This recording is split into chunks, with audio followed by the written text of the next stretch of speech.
So, I have here all of the work that is in your packet, your child's packet, for Monday, November 29th. And I'm going to try the videos a little different this time and see if this works out better for everyone. I'm going to do one day at a time rather than one worksheet at a time. So at the beginning of the packet, on the beginning of the schedule, it says to practice the mulberry bush activity and to practice writing, have your child practice writing their name. So on this side, of course, I forgot to copy it onto mine.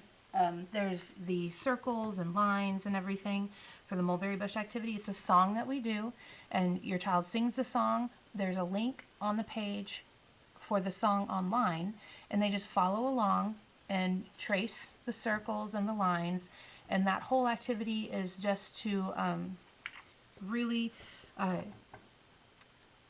get them used to making all the shapes that we use whenever we write numbers and letters. It's a handwriting activity, so that's what that's for. And then after they're done with that, we flip it over and trace our names.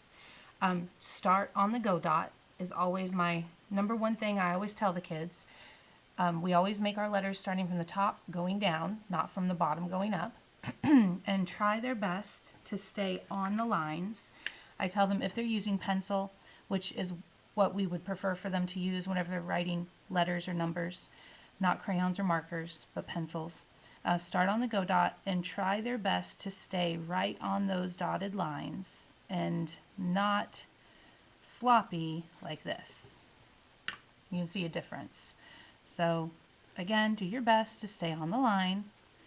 Practice writing your name. If you notice that your child is doing all the way down with one letter, all the way down with another letter, I would prefer if they would go straight across so that they can get that muscle memory of writing their name over and over, and then the letters will also be formed nicer in the long run if they do it, one name at a time rather than one letter at a time.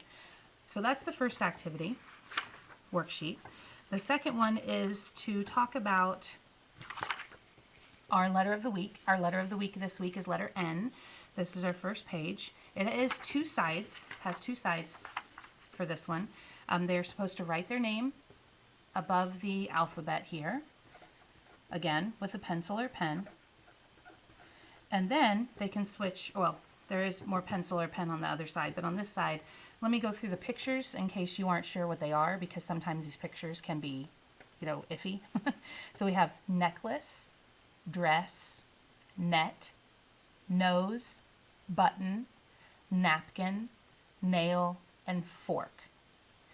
There are 3 pictures that do not start with N, and there are 5 pictures that do start with N.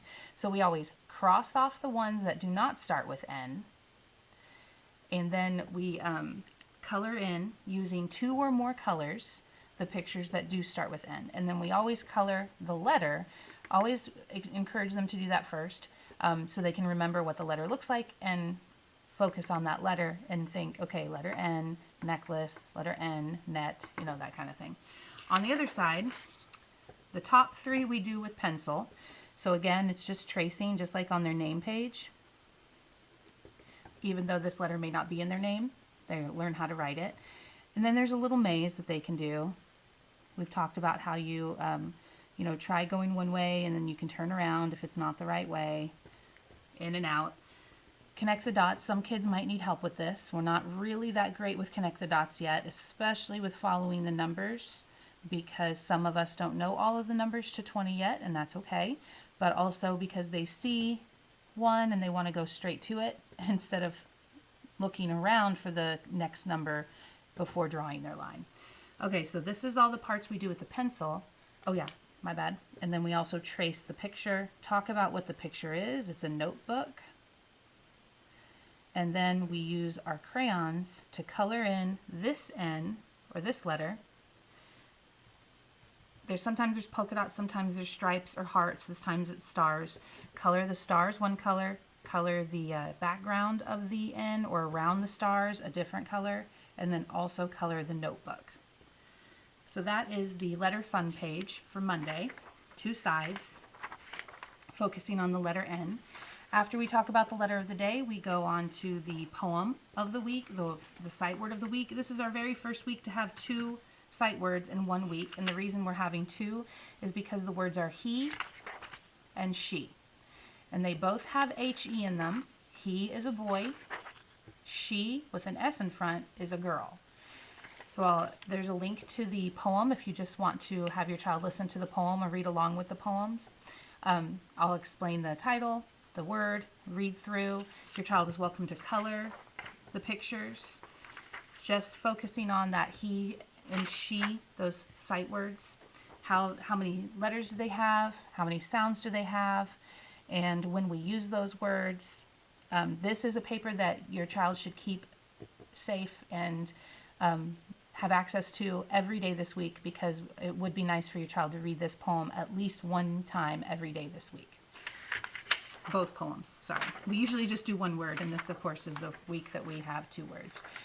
For math, I will have links to videos on counting by 1s, counting by 10s, and counting by 5s to 100. And this is another page, just like the poetry page, for, excuse me, your child should keep available somewhere that they can access it every day this week, because we do count to 100 every day. Count by 1s, so you say every number. Count by 10s, so you're just going down the 10 column. Count by 5s.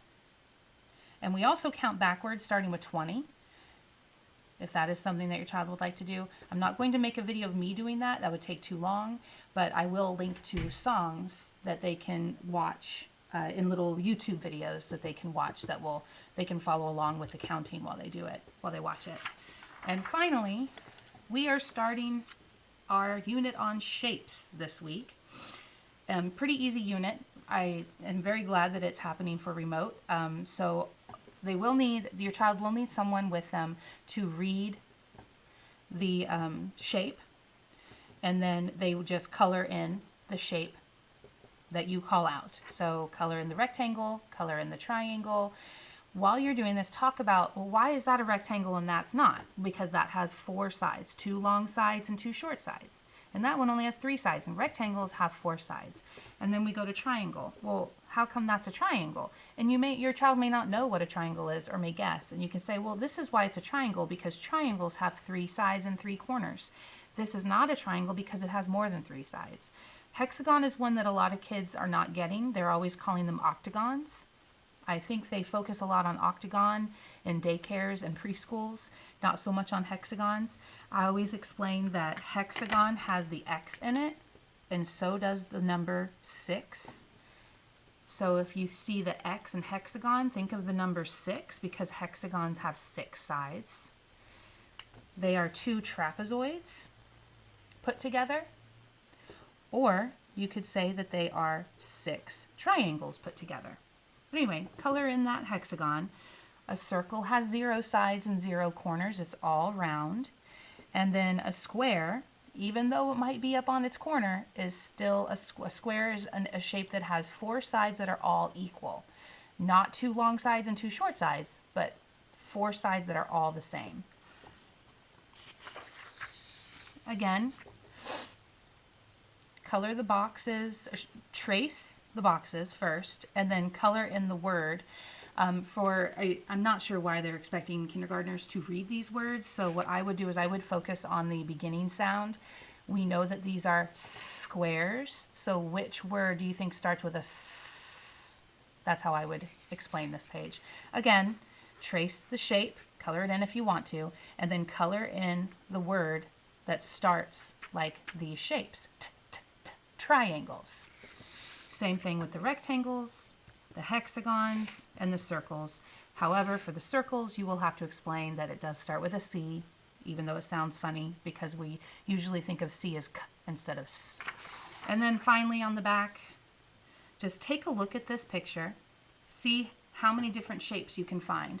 I already see a circle, I see a hexagon, which is weird because that should be an octagon. I see rectangles, I see a square, all kinds of different shapes. And you can also look around your house and find 2-dimensional shapes, or what we would call flat shapes. So this is your work packet for Monday, November 29th. And of course, if you have any questions or concerns about any of this work, please let me know through Dojo or email. Good luck!